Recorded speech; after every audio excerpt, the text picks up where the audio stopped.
Hello everyone. Today we are going to present you the lobby made by the food industry during the evaluation of the Young Food Law in Colombia. Health and nutrition have been topics of international relevance in the last few years due to the high level of obesity and malnutrition in different countries all around the globe. The last Global Nutrition Report, which is the world's leading tracking system about nutrition, created in 2013, had its last meeting in 2018.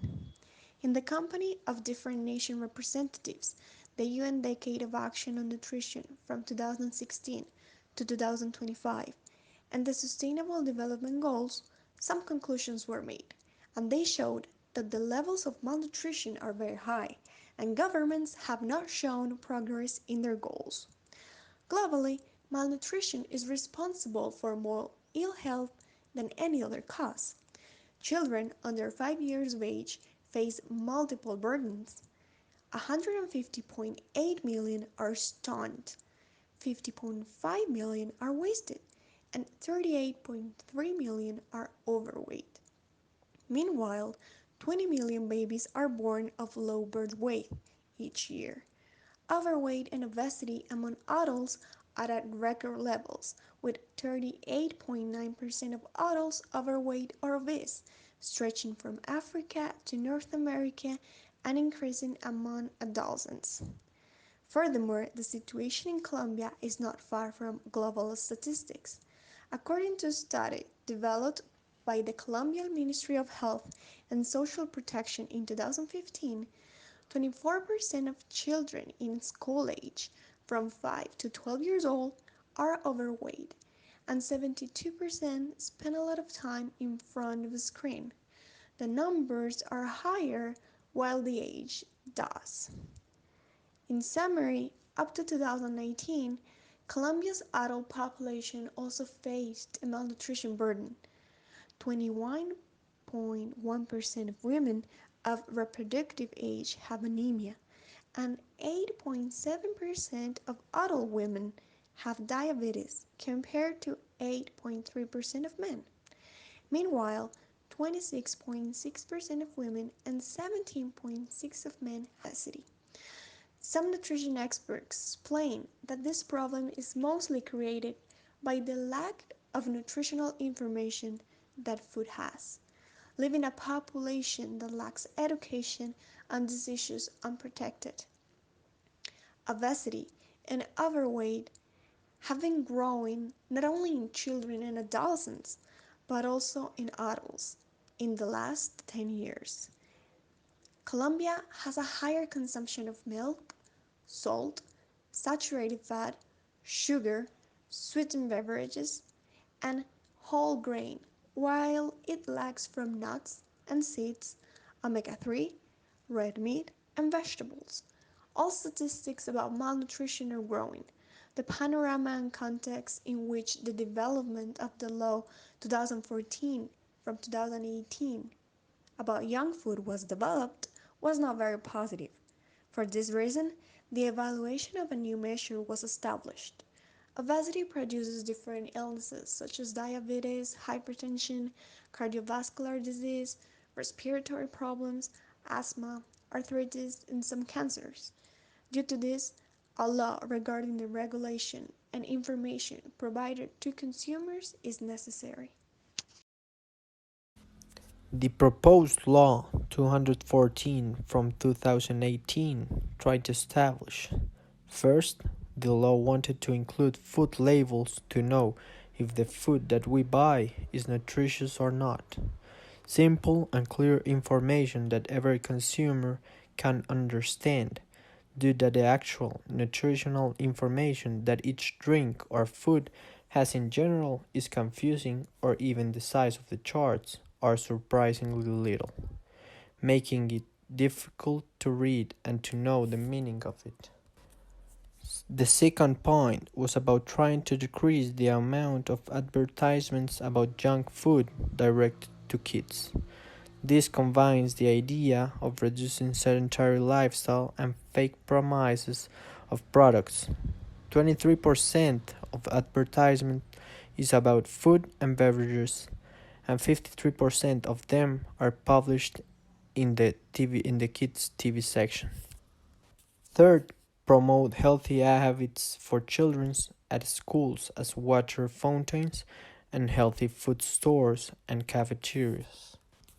Last but not least, make the industry adapt little by little, reducing the harmful ingredients.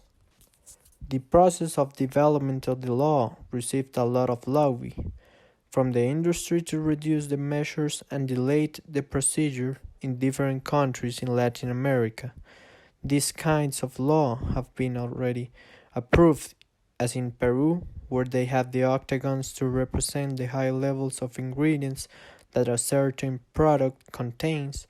Another case is Ecuador, where they have established a kind of traffic light to alert consumers when a product is high in sugar, salt, or fat.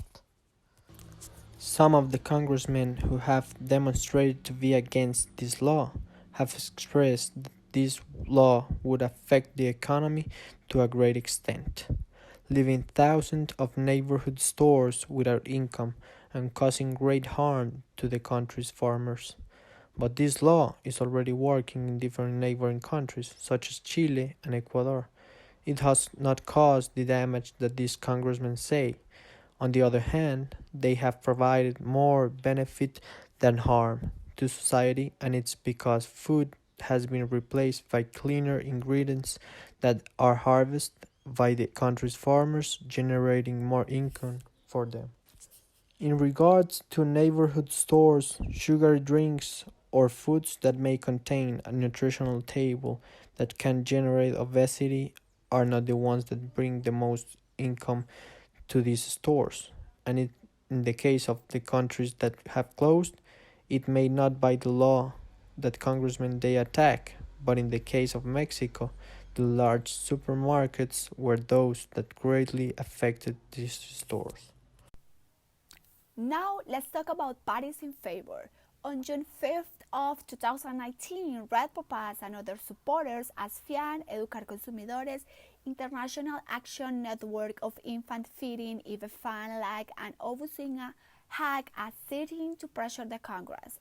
They stayed in front of the Congress making a campaign with banners and people dressed in as sugar drinks in order to promote 4 initiatives regarding the Bill 214 of 2018. The initiatives were: first, labeling the product with high percentage of calories, sugar, sodium, and fat with a black octagonal seal in front of the face, easy to read, very similar as the one used in Chile.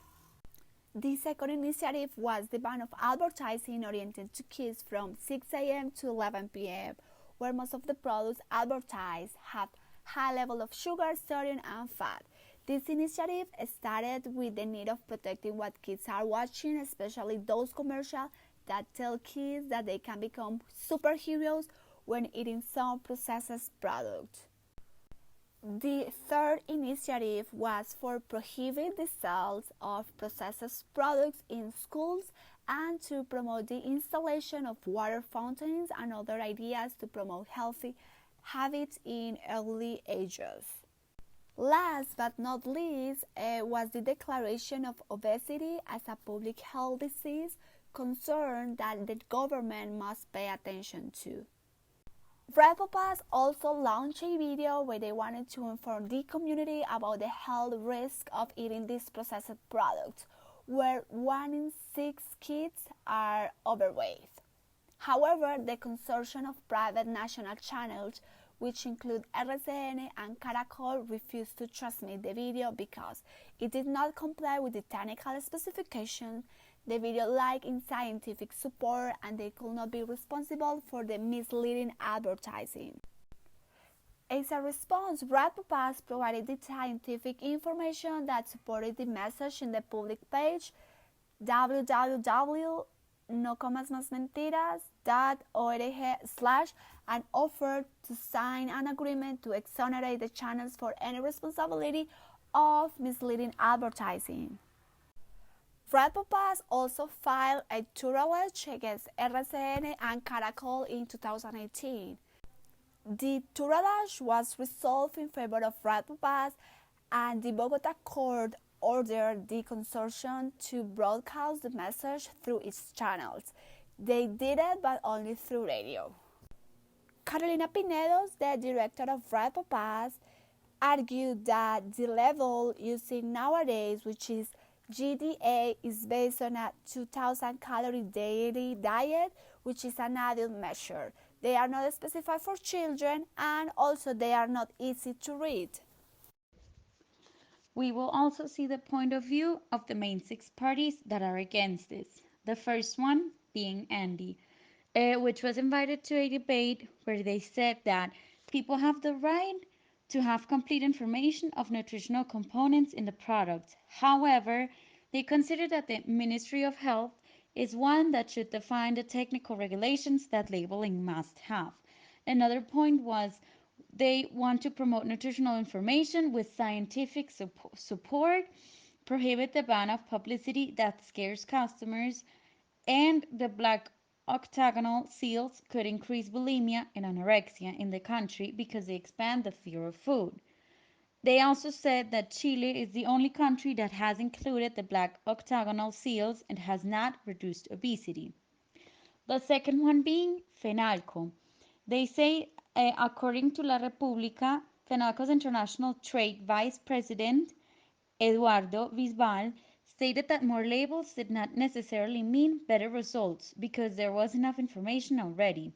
Besides, with or without additional labels, the consumption of this type of products depends on the education given at home. This opinion was also shared by Andy and Amcham. And the third one being Postobon, used present to prevent the original label proposal from succeeding. Several sources confirmed that when pressures from civil society and the media increases, representatives of the company approached the congressman to deliver different arguments in regards to the project 214. They wanted them to propose a conciliatory proposal because Colombia could not simply copy the model from Chile. And Postobon also argued that it was important to mention that the beverage industry has made progress in front of labeling without the need for a legal obligation. They have taken initiatives to provide evidence to better inform customers. The fourth party against the law were some congressmen from Centro Democrático and Partido de la U. From Centro Democrático were María Fernanda Cabal, that said that her childhood was based on eat and drink all kind of candies and sodas, and her childhood turned out just fine. And from Centro Democrático, Margarita Restrepo. She expressed that in Mexico, where they implement from-face labels in products with high levels of sodium, sugar, and fat, 70% of the mom and pops shops went bankrupt, which is a lie according to AMPEC. And from Partido de la U is Didier Burgos. His argument was based on the notion that lowering the incentives from people to consume processed products will reduce the offer from primary products. The fifth party against the law were the consortium of private national channels, which include RCN and Caracol. They refused to transmit the video launched from Red Papas about the health risk of products with high percentage of sugar, sodium, and fat. They alleged that the video did not comply with technical specifications. Also, they say that the video lacked in scientific support and they could not be responsible for the misleading advertising. As a response to this, Red Papas filed a tutelage against RCN and Caracol in 2018. And finally, the sixth party against the law was the AmCham, the American Columbus Chamber of Commerce. They said that the country's food and beverage industry may lose international competitiveness. Also, they said that it is not desirable to change the current labeling regulations, which are in line with the international standard and which also complied with providing the necessary objective and scientific information required by the consumer in relation to product content. Also, and finally, imposing a standard labeling will increase the cost of manufacturing products for export, as companies will have to have different labeling lines far from the common standard accepted by the United States and Europe. In Colombia, there were other institutions and independent experts from the health industry in favor of healthy nutrition that supported the law project. They did so not only by being present during the sessions and committees, but by advertising and making publicity that favored the acceptance of the law project. This support could be seen, for example, during the audience in the Congress of May 9th of 2019. The law project was supported by Red Papás, Educar Consumidores, de Justicia, and the Sociedad Colombiana de Pediatría. Also, the Asociación Colombiana de Educar al Consumidor, Educar Consumidores, and the Food First Information and Action Network Colombia, FIAN Colombia, were two institutions that during the law process dedicated strongly to support the project and help with campaigns and publications that try to show the importance of these measures proposed by the law project. One of the arguments used by Educar Consumidores and FIAN was that the World Health Organization recommended to reduce the sugar intake with fiscal policies and front labeling, making it easier for consumers to comprehend and become an effective measure against overweight and obesity that could be related with some diseases such as diabetes and others. Now to conclude, we can see different points. The first one that in Colombia, the overweight is considered a public and health problem. Why? Because this food causes problems of obesity and this represents serious sickness to the people. And that is translated to the government in a lot of resources they have to use to solve the problem of obesity and all the health problems like heart disease and cholesterol that this problem is creating. Second, the lobby plays a role in how the problems are perceived. For example, if we present the law from the point of view of the people that are in favor of this one, it's easier to transmit all the different problems that this junk food is causing in the people and all the public and health problems that we are showing us and we try to prevent with this law. Also, the propaganda is crucial to change the public opinion. For example, if we show the commercial that the companies use to attract the kids to these products, probably the perspective that they're going to have it's good about these products. But for in the other way, we show the propaganda that Red Padres use, uh, the opinion about this product is going to be negative. So depends of what the propaganda say to the people is easier to create ideas of these products. Also, around the world, the food policy has been successful. If we see in the different countries that like the shapes that we use to present the information about this junk food, we can see that the market is going in a different way, not for eat less food, but change the way that they are eating, normally in a more healthy way. So this not affect the industry in a bad way. They only change that the way that we are consuming. For last, we need to pass a really strong law.